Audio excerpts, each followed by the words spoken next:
दुसरा जो विषय आहे तो खुपटेवाडीचा आहे। आता खुपटेवाडीला माननीय राहुल कुल साहेबांनी पाणी मागितलं।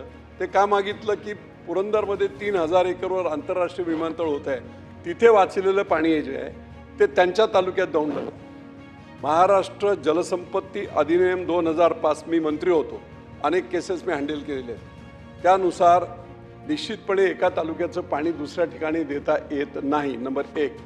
नंबर 2, जेव्हा यांनी मागणी केली त्याच वेळेस डिपार्टमेंटला हे जर पाणी जे आता तर भूसंपादन सुरू आहे, पण हे वाचलेलं जे पाणी आहे ती पुढची माझी जी गावं आहेत राजुरी, रिसे, पिसे या सर्व गावांना द्यावं असा प्रस्ताव दिलाय। तो प्रस्ताव सुद्धा प्रलंबित आहे आणि म्हणून माझी आवश्यकता नसेल पाण्याची तर दिलं तर मी काय हे करणार नाही।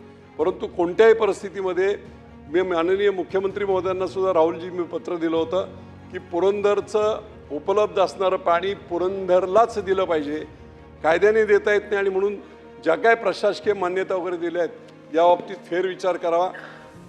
निश्चितपणे ते कायद्याला धरून नाही आणि मग त्या बाबतीत सुद्धा एक बैठक एकत्र जर बैठक घेतली तर ते कायद्याचे सगळे सर्व जे काय नियम आहेत ते देखील मी अधोरेखित करेल।